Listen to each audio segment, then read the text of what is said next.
Hamilton, UKIP leader in the Senate. Neil, you've unveiled your people-powered manifesto for the upcoming Senate election, branding it the bravest ever manifesto for moving Wales forward. It sounds like food for Citizen Smith, power to the people. Is this really a politician calling for revolution or some clever way of securing the votes of right-wing fanatics? Well, people said the same of UKIP over leaving the European Union. When UKIP was founded nearly 30 years ago to take Britain out of the EU, restore our national independence, we were regarded as loons and fruitcakes. I think David Cameron called us that.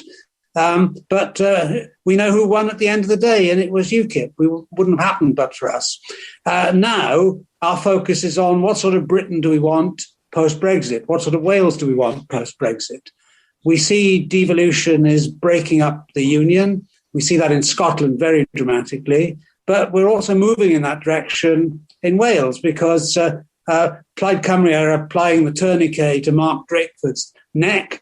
He thinks he won't win a majority in these elections, so he needs Plaid Cymru to prop up a permanent Labour government in Wales. And the price of that is to move further down the track to independence.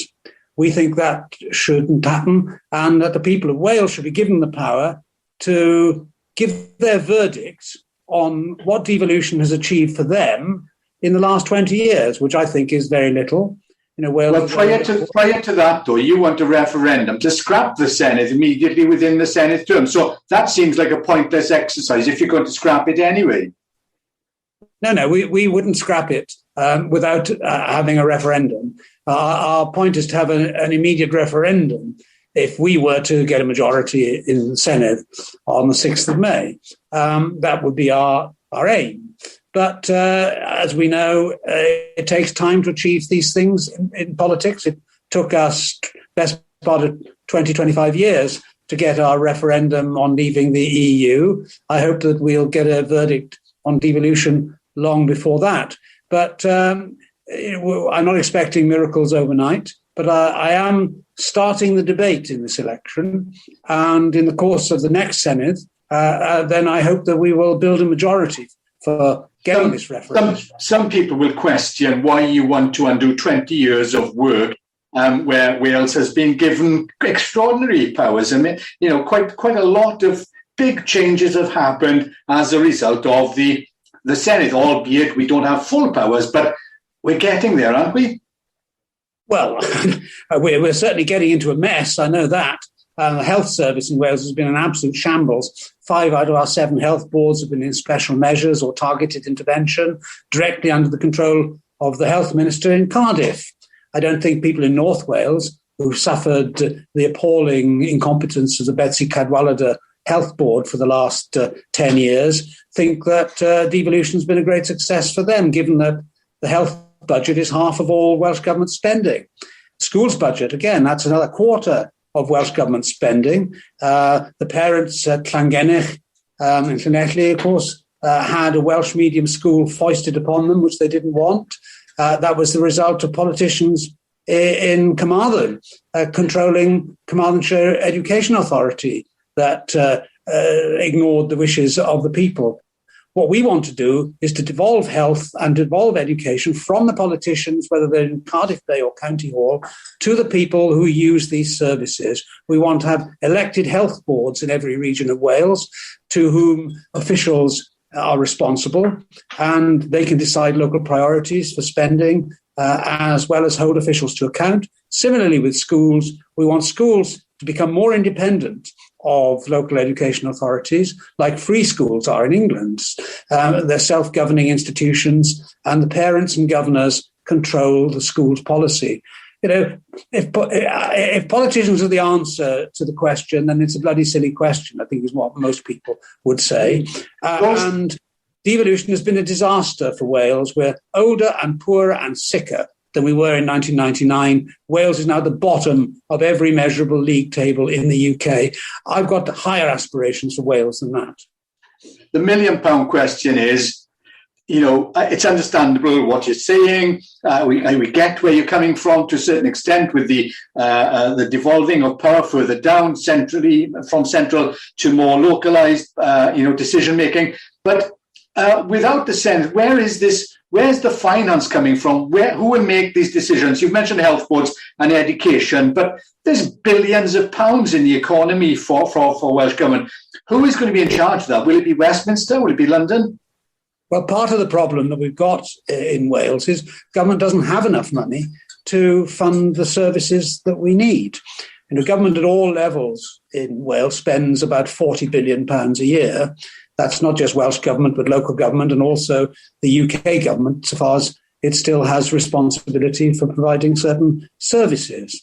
So that's £40 billion of spending. But the Welsh tax base is capable of raising only 25 billion. There's a 15 billion funding gap there that is currently funded by the United Kingdom Treasury. This confusion of responsibility is, I think, a problem for Wales because Wales is out of sight, out of mind. We're going to have our number of MPs at Westminster reduced in the next 5 years because of devolution. Instead of having 40 MPs, we'll only have 32 after the next general election. So Wales is becoming more and more marginalised at Westminster, which is where the money is. The M4 Relief Road project, for example, was originally forecast to cost £1 billion. As these projects always do, the costs have escalated out of control, and Welsh Government used a fig leaf of the environment to justify their cancellation of the project. The reality of it was they didn't have the £2 billion to spend on it. And yet that M4 junction through the Bringlass tunnels at Newport acts as a tourniquet on the Welsh economy, which the Welsh Government can't afford to loosen. Another example, the Circuit of Wales project, £500 million project funded privately, but they wanted a guarantee from Welsh Government if the project went belly up, the lenders would get their money back. That would cost £8 million a year, peanuts in context of Welsh Government's budget of nearly £20 billion a year.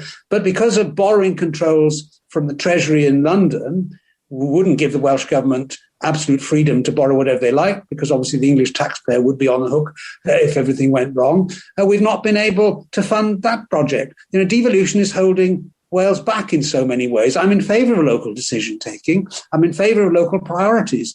That's why getting rid of the middleman in Cardiff is actually going to make government more responsive, not less responsive.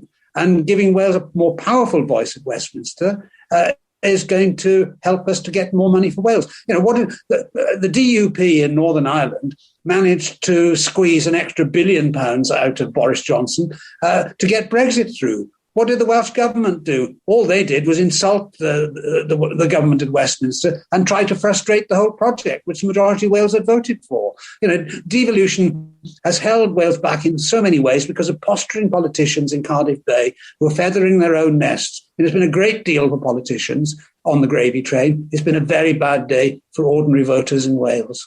Well, you have been very damning, ruthless almost in your criticism of politicians in Wales. They won't take kindly to that, obviously. Plaid Cymru are talking about doubling the number of MSs in the Senedd should they win or get into government in Wales. Are you really saying that all of these people just do not have the interests of Wales at heart, and that they are, as you say, riding this gravy train, taking the money, handing out favours to people across Wales, companies and businesses, lobbyists? Is that the true picture of the Senedd? Is that what we understand it to be in Wales? Well, I think you've got a power structure in Cardiff Bay which never changes hands. And therefore, the interests of those who control the levers of power are the interests that matter, not the interests of the people that politicians are elected to serve. We all know about Welsh Labour. It's a tribe. And nobody ever steps out of line for fear of having their head cut off. There's been not one single rebellion by a single Labour Assembly member in the 5 years that I've been in the Senedd on anything. Even the appalling story of the death of Carl Sargent, which clearly caused a great deal of heart-searching amongst Labour AMs, nobody dared to oppose the party line. I described them as a terracotta army of politicians. Just like the Chinese terracotta army, they sit there mute and immobile in spite of any injustice and any incompetence. And we don't have a real parliament in Wales because there's never any change of government.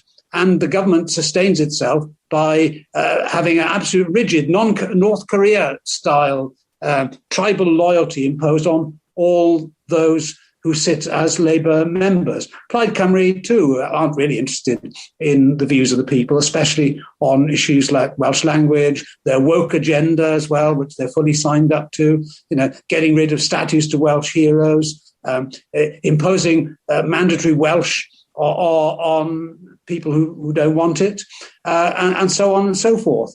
So my view is that although I wouldn't say that all politicians are venal and self-serving, it's certainly very convenient to have a salary of 70,000 a year plus, and you can get detached from the interests of the people that you serve. And I think, as far as the Labour Party are concerned, because they've always had control of the levers of power in Wales, they've got immense budgets to dispense, and they distribute that budget amongst people who they can trust to follow the party line, whether they're Labour members or not. I think that this is a miasma of political corruption which affects the whole of Wales. To an extent, it always has done.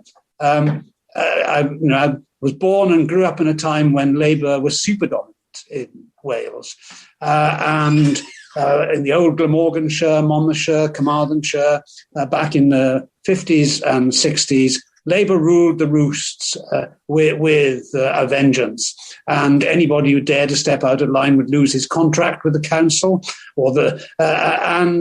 so they enforced a kind of mentality of do as I say, not do what's in the interest of the people, and that's the culture that I want to dismantle. I want Wales to go forward with a vibrant, open economy, which is not super dominated by the public sector and subject to the whims of politicians.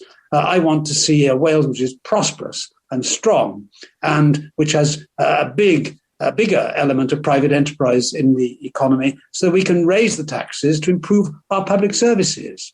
And we can't be forever dependent upon handouts from the taxpayers of London and the South East, who are the great engines of wealth for the whole United Kingdom. So, it's a long-term project, this. You want to end the nation of sanctuary. You're talking about standing up to Marxist organisations, seek to erase our proud history. You'd immediately put an end to the Welsh Government's audit of statues and street names. Are you not alienating a generation of voters, the 16 plus, who have grown up with this kind of ideal of equality, liberty, wanting to put right the wrongs of history? Do you risk alienating that massive population of potential voters? Well, it's nothing to do with putting right the wrongs of history. We can't do that. History is history. It's gone, finished. Of course, we have different standards today, different outlook on life. But we can't undo what was done in the past. But we shouldn't erase our past, and we shouldn't apologise for our past either. It's not our apology to make anyway. The times change and people's outlook on the world changes. People have to be seen in the context of their time. Great military figures like Sir Thomas Picton, who gave his life at the Battle of Waterloo. He was the most senior British officer who was killed at Waterloo. A lot of his attitudes wouldn't be acceptable today, but he was a very distinguished soldier, and he was instrumental in defeating Napoleon, who actually reintroduced slavery into the West Indies. So defeating Napoleon actually freed the slaves of the West Indies, whatever the outlook on the world of the people who were in the army at the time. So I'm not pandering to any minority, whether that's a minority of age or religion or political view or anything. I'm just putting forward common sense views in the course of this election campaign. And I think Wales should be overwhelmingly proud of the role that it's played in the world in promoting Christianity and Western civilization as a result of the expansion of the British Empire. I don't apologise for the British Empire. I think it was a massive force for good in the world. And look what's happened to Africa in the 50 years of decolonisation. which was replaced by corrupt dictatorships, war and strife, disease and pestilence, and poverty on a scale which was unimaginable in terms of the numbers. Who's to say that that's an improvement on what the British Empire offered? Not that we live in a world of empires today. That's now an outdated concept. But of its time, it was the best thing that was on offer. I don't apologise for that at all. And I think we should be proud of our history and proud of the Welsh men and women who were instrumental in creating it and whose memory should come down to us today, not sanitised so that all the spots and wrinkles are removed, but we should be understanding of the way people thought in a different era. And the woke agenda, which is fundamentally the promotion of extremism through organizations like Black Lives Matter, their demonstrations were exempt from the coronavirus restrictions. The police just stood on the sidelines and did nothing. But people who were demonstrating against the restrictions of freedom for us all in the coronavirus regulations, they were treated with a very heavy hand. There are issues of free speech here and freedom of assembly. All the fundamental human rights in the past we've taken for granted have now been threatened by overzealous governments, both in Cardiff and at Westminster. I want to dismantle all that as well. And I think that should be a message which young people should be able to vibrate to. When I was a kid, when I was a teenager, I wanted to liberate my country from the shibboleths of the past. Homosexual relations, for example, were illegal up until 1967. I was 18 in 1967. I supported the reforms which were brought in to make sexuality something private rather than public, and so many other things where I believe in liberty and people's right to make their lifestyle decisions for themselves. Similarly, I think governments are a menace, actually, to the freedoms of the people more often than their protectors. And we've seen that with a menace in spades in the last 12 months, where we're already talking about the next lockdown, and the one beyond that, even though effectively coronavirus has been conquered through vaccination. So, we are fighting this election on so many different levels to re-energize democracy in this country and to restore liberty to our people. You will obviously be aware that some of the things in your manifesto, there's certainly talking about nation sanctuary and charity beginning at home, offering sanctuary to asylum seekers fleeing war zones and horrific circumstances is an act of charity in itself. And the people of Wales have sort of, decided, the government of Wales decided that is a hand of charity they want to offer. What's so wrong with that? And what are the alternatives? Well, Britain has been committed for the whole of my lifetime to granting asylum for true refugees from persecution. And that hasn't changed. But the Penally camp in Pembrokeshire, for example, had a couple of hundred people in it who overwhelmingly were not entitled, in my opinion, to refugee status because they weren't actually coming immediately from war-torn countries.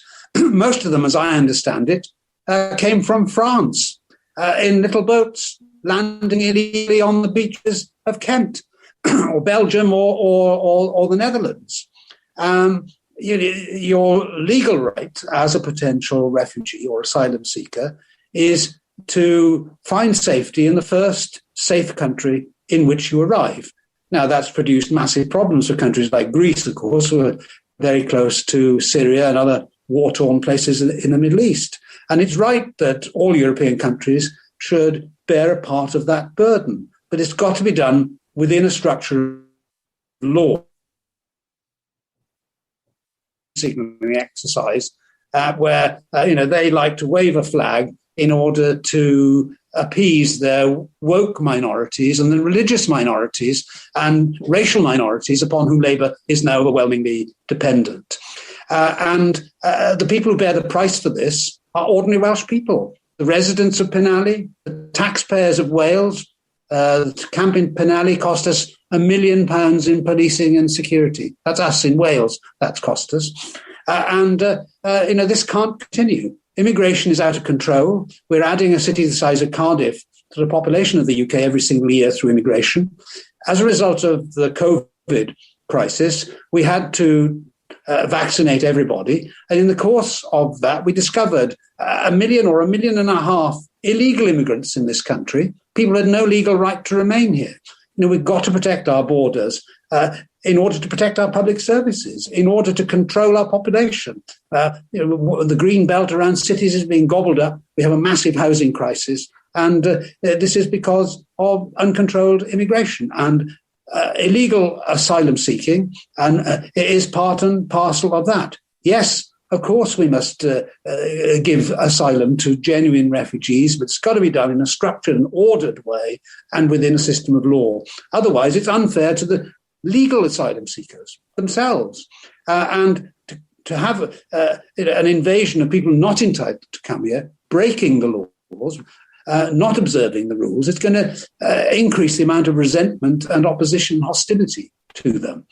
So I've got enormous sympathy, obviously, with anybody who wants to flee a country like Syria and seek sanctuary and to improve their quality of life in the West. But we can't be an open door. We can't be put out the welcome mat to all comers, which is what the Welsh government sought to do. And that was a direct incitement to illegal asylum seekers to head for Wales. You'll be aware of the polls and how they suggest that Labour will suffer some large losses, but that also suggests that UKIP will not gain a seat at the Senedd in the next elections. Where would that leave you then and UKIP? I mean, you will not have a presence in Wales other than you're there, you're a party, you've got your manifesto, you've got your offices possibly, but where does that leave you if you don't get your seat?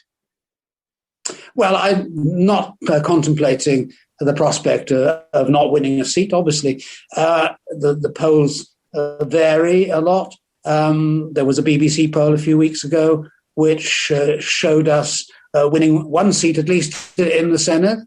But that's not really the point. The only poll that matters is on the 6th of May, and an election campaign can change the weather in politics. And whether we win or whether we don't win doesn't invalidate the platform on which we're standing.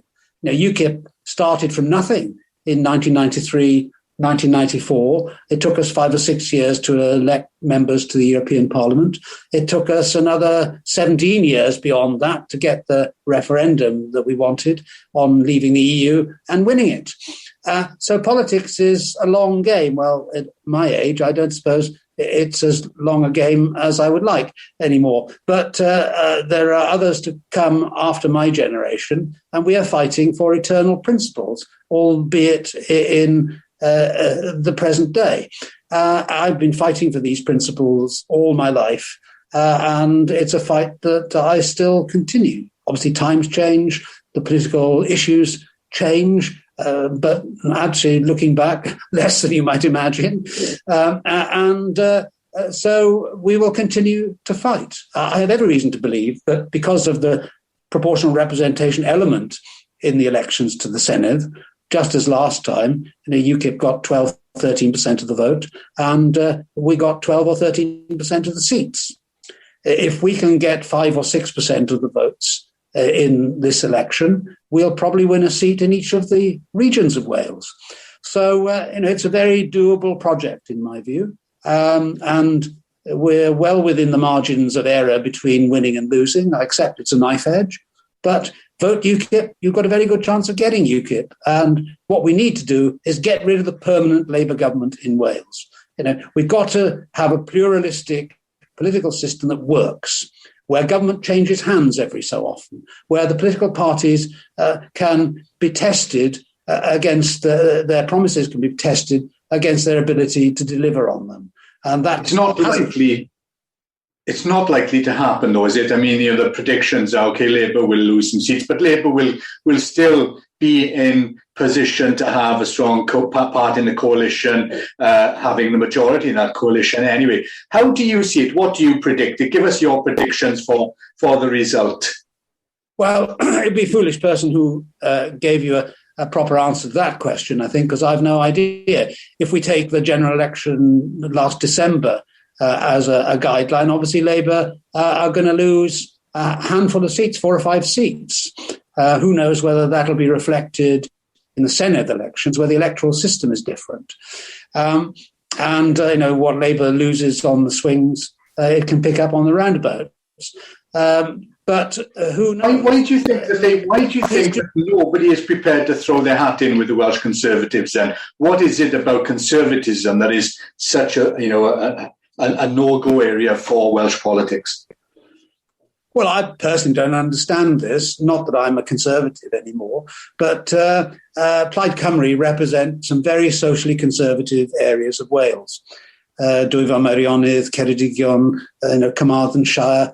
These and the heritage of nonconformity and so on.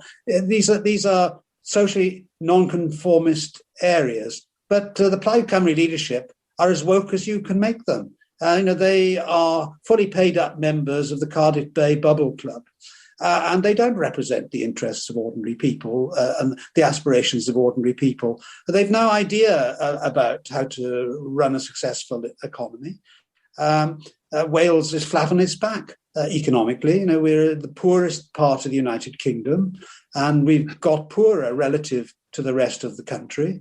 Some of our areas, West Wales and the Valleys, for example, some of the poorest areas in the whole of Western Europe. What has Labour ever done for these areas? What have Plaid Cymru ever done for any of these areas? I hope that the people of Wales are starting to wake up. I fought my first election in Wales back in 1974. It's another age altogether. Abertillery in the mining valleys of Monmouthshire, as it then was. In the election before the one I stood in, Labour got 85% of the vote in that constituency. It could have been North Korea if the election result were just looked at on its own. In that area now, Labour struggle to get 40%.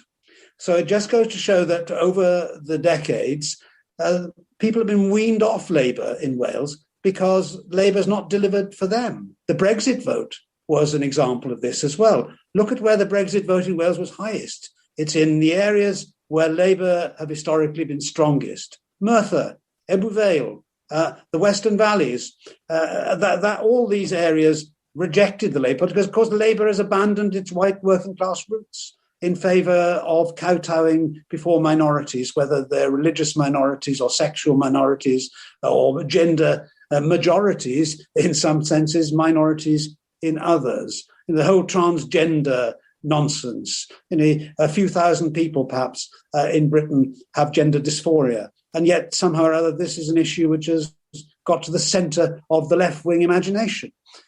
So in so many ways, Wales has changed in my lifetime and changed for the better, but in some ways, nothing has changed. And I want to change everything that hasn't changed.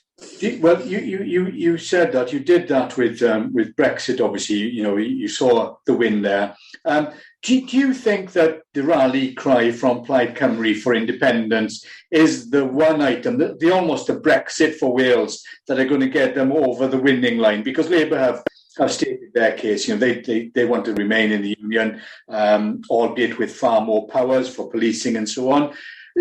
Do you really see Wales becoming independent within the next 5-10 years? I don't think the people of Wales will vote for political independence. Plaid Cymru struggled to get up to 20%, and they've never managed to get beyond that. I think that is their ceiling, actually. They can't answer the question of how do you square the equation? Where's the money coming from? Government at all levels spends 40 billion a year. We can only raise 25 billion from Welsh taxes. Is the English government, as it will become if Wales becomes independent, going to send Wales a cheque for 15 billion a year to pay for the public services that the UK government now pays for? Of course not. So Plaid Cymru simply can't answer that question. Where's the money coming from? What's the currency that they have? Will they carry on having the pound? In which case the Bank of England will control the Welsh government's economic policy. It's balmy. And what sort of nationalist party, anyway, thinks it's better to be governed from Brussels than Cardiff? Plaid Cymru want to rejoin the EU. Good luck with that one, because your country voted to leave. Something which you tried to frustrate and block for the last 4.5 to 5 years. So the idea that Plaid Cymru is a genuine national party is a farcical idea, in my view. And they live in a never land, which is far remote from the real world. I mean, how many of them have ever had a proper job? How many of them have run a business?